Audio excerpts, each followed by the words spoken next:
Hello friends, तो हम आपको बताने वाले हैं यूपी बोर्ड 2023 क्लास 12th के सामान्य हिंदी के पेपर को आप सिंपली तरह से पढ़ के कैसे अपने कॉपी में लिख सकते हैं। तो इस वीडियो को देखने के लिए आप यह वीडियो थोड़ा भी स्किप मत करिएगा, नहीं तो आपको समझ में नहीं आएगा। तो हम चलते हैं सीधा वीडियो में। हेलो फ्रेंड्स, तो हम आ चुके हैं 2023 मॉडल के जो सामान्य हिंदी है सब्जेक्ट। सिंपली तरह से यहाँ अनुक्रमांक अपना जो 10 डिजिट का है, सिंपली तरह से आपको शब्दों में नहीं अंकों में सिंपली तरह से यहाँ लिख देना है। लिखने के बाद यहाँ मुद्रित पृष्ठों की संख्या यहाँ देख सकते हैं आपको, जो कि यहाँ पेज है 4, पृष्ठ हो गया 8 सिंपली तरह से। तो यही लिखा है मुद्रित पृष्ठों की संख्या 8। आपको सिंपली तरह से नेम लिखना है। नेम जो भी है जो आपका प्रवेश पत्र में है, सिंपली तरह से यहाँ अपना नाम लिख देना है। नाम लिखने के बाद यहाँ देखिए यह है संख्या है जो कि कॉपी संख्या है सिंपली तरह से। इसके बाद आपको लिखा है 302 जेड के, यह कॉपी नंबर है। सिंपली तरह से यहाँ कॉपी नंबर अपना फिल कर देना है आपके बुक में जो बोर्ड पेपर में मिला रहेगा आपको। अब देख सकते हैं यहाँ आपको निर्धारित 3 घंटे 15 मिनट समय दिया गया है। सिंपली तरह से आपका पूरा पूर्णांक मतलब पूरा जितना भी नंबर इसमें है वह 100 नंबर का है सिंपली तरह से।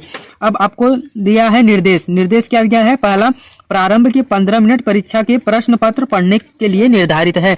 यह 3 घंटा 15 मिनट है। 15 मिनट इसलिए दिया है कि आपको सिंपली तरह से पढ़ने के लिए, ये पेपर पूरा पढ़ने के लिए। आपको दूसरा का शर्त क्या है कि इस प्रश्न के पत्र में 2 खंड हैं, एक खंड क है, एक खंड ख है सिंपली तरह से, वह बाद में है। दोनों खंडों के सभी प्रश्न के उत्तर देना अनिवार्य है। इन दोनों खंड के पेपर के उत्तर को देना अनिवार्य है, मतलब लिखना आपका अनिवार्य है। आपको क्या लिखा है? पहला क्वेश्चन नंबर पहला का क विचार और वितर्क के लेखक कौन है? इन विचार और वितर्क यह आपको दिया रहेगा। इसके लेखक कौन है आपको सिंपली तरह से लिखना है। पहला महावीर प्रसाद द्विवेदी, दूसरा जी सुंदर रेड्डी, तीसरा हजारी प्रसाद द्विवेदी, चौथा आर्य कृष्णाचार्य। इसमें सिंपली तरह से आपका कोई एक आंसर है, उसको सिंपली तरह से यहाँ पे अपने कॉपी में लिख के उस पर सही का टिक लगाना है। अब ख, पहला का ख, अयोध्या सिंह उपाध्याय हरि औध की रचना। अयोध्या सिंह उपाध्याय ने हरि औध की रचना की। तो सिंपली तरह से पहला, सिंपली तरह से आपका पहला कल्प वृक्ष, दूसरा ठेठ हिंदी का काट, तीसरा माटी हो गई सोना, चौथा तट की खोज। सिंपली तरह से जो भी है अपने कॉपी में लिख के उसको सिंपली तरह से सही पर क्लिक कर देना है। इसी तरह ग का, घ का, अंग का सिंपली तरह से इसी प्रकार आपको लिख देना है। लिखने के बाद हम दूसरे वाले पृष्ठ पे चलते हैं। आपको सिंपली तरह से दिखा दें क्वेश्चन नंबर 2 का क, मैथिली शरण गुप्त की रचना है। इसमें मैथिली शरण की कौन सी रचना है? रस कलश की सिद्धराज कामायनी लहर, इसमें से कौन सा है? उसमें अपने कॉपी में लिख के, बोर्ड वाले कॉपी में लिख के सिंपली तरह से सही पर क्लिक कर देना है। अब ख, सिंपली तरह से क्या लिखा है? प्रगतिवाद की सशक्त विधि है। इसमें कौन सा है? सिंपली तरह से लिख के फिर भी वही कर देना है, सही का टिक मार देना है सिंपली तरह से अपने कॉपी में लिख के। इसी प्रकार ग है, घ है, अंग है, आपको लिख के सिर्फ सही का टिक मारना है। और इस प्रश्न के बाद में यहाँ सिंपली तरह से देख सकते हैं जितने भी अंक इस पर निर्धारित हैं आपको सिंपली तरह से दिख जा रहा है। जितने भी क्वेश्चन रहेंगे उसके सामने जस्ट संख्या लिखी रहेगी, उतने उस प्रश्न पर पूर्णांक निर्धारित है। सिंपली तरह से तीसरा आ गए हैं, दिए गए गद्यांश पर आधारित निम्नलिखित प्रश्नों के उत्तर दीजिए। यह गद्यांश है, यह सिंपली तरह से यहाँ तक गद्यांश है। इसमें निम्नलिखित प्रश्न दिए गए हैं, वो भी क ख ग घ अंग दिए गए हैं। सिंपली तरह से आपको क्या करना है? इन प्रश्नों को पढ़ के अपने बुक में सिंपली तरह से लिख देना है। जो भी है इसका आपको लिख लेना है। अब आपको लेके चलते हैं दूसरे पे। क्या लिखा है? जो कुछ भी इस संसार में देखते हैं, मतलब इसमें क्या लिखना है? इसमें भी वही लिखा है। या तो इस प्रश्न के क ख ग घ अंग के प्रश्न को लिखना अनिवार्य है। हम आपको पीछे लेके चलते हैं, क्या लिखा गया है इसमें देख सकते हैं सिंपली तरह से। और फिर देख सकते हैं, हम चलते हैं क्वेश्चन नंबर 4 पे। दिए गए पद्यांश पर आधारित निम्नलिखित प्रश्नों के उत्तर दीजिए। यह पद्यांश है। आपको जो शक्ति के विद्युतीकरण और सामान्य यहाँ अंडरलाइन किया गया है, इसमें क्या करना है? आपको सिंपली तरह से क ख ग घ अंग आपको क्या करना है? इसको सिंपली तरह से उत्तर देना है। और इसमें क्या लिखा है कि अथवा या तो ये करिए या तो ये करिए। सिंपली तरह से इसमें जो जो लिखा है क ख ग घ अंग, इसमें से आप दोनों करना अनिवार्य है, या तो एक करिए सिंपली तरह से। हम आपको लेके चलते हैं क्वेश्चन नंबर 5वें पे। क्या लिखा है? क निम्नलिखित में से किसी एक लेखक के साहित्यीकरण परिचय देते हुए उनके प्रमुख कृतियों का उल्लेख कीजिए। इसमें क्या लिखना है? साहित्यिक परिचय। सिंपली तरह से इसमें साहित्यिक परिचय क्या है? पहला, दूसरा, तीसरा, इनके किसी एक के, या तो पहला कीजिए या तो दूसरा या तो तीसरा। सिंपली तरह से इनके साहित्यिक परिचय आपको सिंपली तरह से लिख देना है। अब चलते हैं ख, क्वेश्चन नंबर ख पे। निम्नलिखित में से किसी एक कवि के, यह कवि हैं सुमित्रानंदन पंत, ये सभी आपके कवि हैं। इनके किन्हीं एक के जीवन परिचय, प्रमुख रचनाएं के प्रकाश डालिए। सिंपली तरह से इसमें आप लिख सकते हैं जीवन परिचय किन्हीं एक को। क्वेश्चन नंबर 6वें पे ले चलते हैं आपको। क्या लिखा है? बहादुर कहानी की कथा वस्तु की विवेचना कीजिए। इनकी जो भी है बहादुर कहानी है, ये बहादुर कहानी है। सिंपली तरह से इनकी कथा वस्तु की विवेचना मतलब इनके बारे में लिखिए। आपके इस क्वेश्चन नंबर 6वें के जस्ट सामने देख सकते हैं इतने रैंक आपके प्रश्न पर निर्धारित हैं। या तो 6वां ये कीजिए या तो ये कीजिए। पंचलाइट अथवा ध्रुव यात्रा कहानी के उद्देश्य पर प्रकाश डालिए। या तो पहला कीजिए या तो दूसरा कीजिए सिंपली तरह से। क्वेश्चन नंबर 7वें पे ले चलते हैं आपको। स्वपठित खंड काव्य के आधार पर किसी एक खंड के एक प्रश्न का उत्तर दीजिए। इसमें मतलब या तो ये कीजिए क मुक्तिपंथ खंड काव्य के आधार पर गांधी जी की रचना चरित्र चित्रण दीजिए। इनकी गांधी जी की चरित्र चित्रण सिंपली तरह से आपको लिखना है। या तो मुक्ति यज्ञ कीजिए या तो मुक्ति यज्ञ खंड काव्य के आधार पर नमक आंदोलन कथा वस्तु लिखिए। सिंपली तरह से आपको ख में से वही लिखना है, या तो पहला लिखिए अथवा करके या तो दूसरा लिखिए। इसमें से या तो इसमें से किन्हीं एक को कीजिए। और फिर ग, या तो पहला कीजिए या तो दूसरा कीजिए।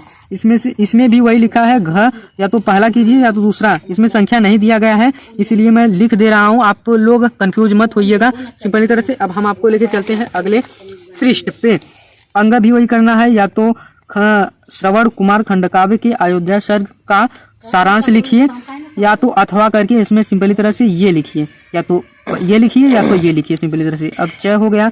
आपको इसमें भी वही करना है, या तो पहला कीजिए या तो दूसरा। आप लोग कंफ्यूज मत होइएगा इसलिए कि इसमें संख्या नहीं लिखा गया है, तो इसमें या तो ये कीजिए या तो ये। अब हम बोले थे इसमें 2 खंड हैं। खंड क पहले बता चुके हैं, अब आ चुके हैं खंड ख पे। सिंपली तरह से खंड ख के पहले मतलब 8वें प्रश्न पे हम आपको बता दें क इसमें क है निम्नलिखित संस्कृत गद्यांश में से किसी एक का संदर्भ सहित हिंदी में अनुवाद कीजिए। यह आपको संस्कृत में दिया गया है। किन्हीं एक का मतलब है या तो ये करिए या तो ये करिए। सिंपली तरह से आपको लिख देना है, हिंदी में इसका अनुवाद करना है। जो भी है यह या तो पहला कीजिए या तो ये कीजिए अथवा के द्वारा। अब ये भी वही लिखा गया है। अब ख किन्हीं निम्नलिखित संस्कृत पद्यांश में से किसी एक संदर्भ के हिंदी में अनुवाद कीजिए। यह पद्यांश सिंपली तरह से आपको हिंदी में अनुवाद करना है। या तो ये करिए या तो ये करिए। आप लोग कंफ्यूज मत होइएगा क्योंकि यह अथवा करके दिया है। आपको सिंपली तरह से लिख देना है, इसका हिंदी में अनुवाद कीजिए। तो सिंपली तरह से हम चलते हैं दूसरे पृष्ठ पे। सिंपली तरह से आपको क्या करना है, 9वें प्रश्न 9वें पे निम्नलिखित मुहावरे और लोकोक्तियों में से किसी एक का अर्थ निम्नलिखित वाक्य का प्रयोग कीजिए। इसमें सिंपली तरह से आपके मुहावरे दिए गए हैं जिसमें वाक्य प्रयोग करना है। सिंपली तरह से आपको या किन्हीं एक की करना है, वो भी देख सकते हैं यहाँ किन्हीं एक की करना है आपको। सिंपली तरह से या तो आप क करिए, ख करिए, ग करिए या तो घ करिए। सिंपली तरह से इसमें से एक करना है। 10वें पे आ चुके हैं। निम्नलिखित प्रश्नों में से संधि विक्षेप, इसमें से क्या है, संधि विक्षेप करना है। सिंपली तरह से आपको क्या करना है, महेश्वर के संधि विच्छेद करिए। जो भी है यह सिंपली तरह से आपको लिख के सही पर क्लिक मार देना है। ये नहीं है, कंफर्म नहीं है, हम बता सकते हैं। ये अब आ चुके हैं दूसरे पे क्या करना है कि उपयुक्त के संधि विच्छेद, उपयुक्त का संधि विच्छेद क्या होगा, तो आपको सिंपली तरह से ऐसे लिख देना है। अब आ चुके हैं हम तीसरे पे क्या है, पावक का संधि विच्छेद क्या होगा, आपको सिंपली तरह से लिख के सही पर क्लिक मार देना है। अब आ चुके हैं घ पे। दिए गए निम्नलिखित प्रश्नों का विभक्ति और वचना, वचना के अनुसार चयन कीजिए। आत्मन शब्द में विभक्त और वचना है, इसमें कौन सी है? सिंपल तरह से आपको लिख के सही पर क्लिक कर देना है। अब हम आपको लेके चलते हैं दूसरे पे।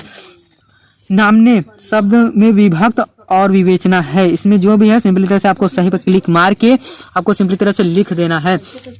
अब आ चुके हैं क्वेश्चन नंबर 11वें पे। निम्नलिखित शब्द युग्मों का सही अर्थ चयन कीजिए करके लिखिए।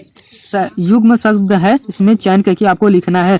सिंपली तरह से इसका भी वही है, जो आपको सही लग रहा है उसको सिंपली तरह से लिख के अपने कॉपी में सही का क्लिक मार देना है। सिंपली तरह से आप आ चुके हैं दूसरे पे, 11वें के क के दूसरके पे, दूसरा पे। तो जल्द, जलद, जलिधि, सिंपली तरह से जो भी है इसका आपको सही पे क्लिक मार के सिंपली तरह से लिख देना है आपको इस तरह से। अब आ चुके हैं ग ख पे। निम्नलिखित शब्दों में से किसी एक शब्द के दो अर्थ लिखिए।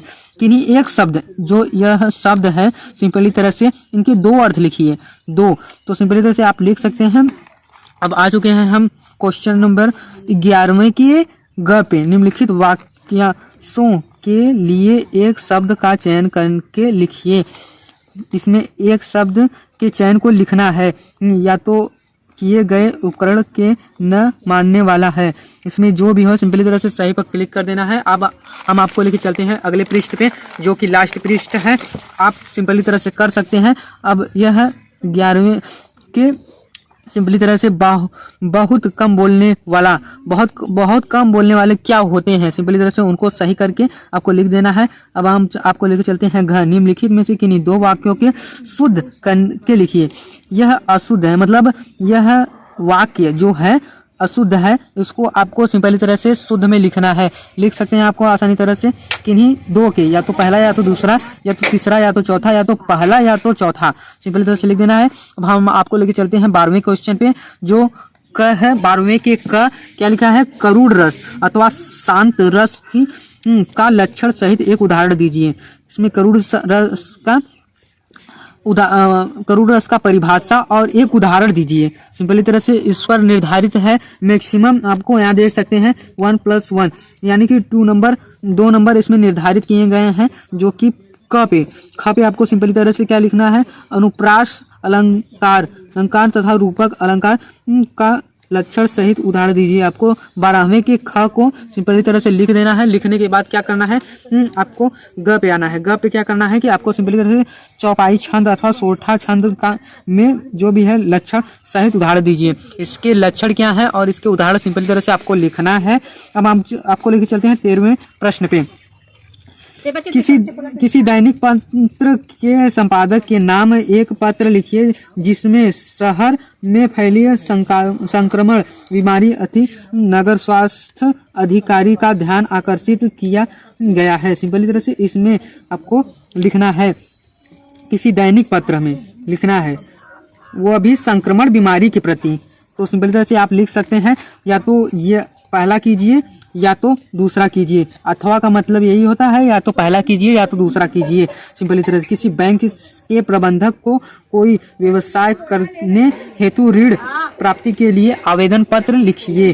तो आपको सिंपली तरह से या तो पहला कीजिए या दूसरा। हम आपको लेके चलते हैं लास्ट क्वेश्चन पे, 14वें। तो सिंपली तरह से निम्नलिखित विषयों में से किसी एक पत्र पर अपनी भाषा शैली में निबंध लिखिए।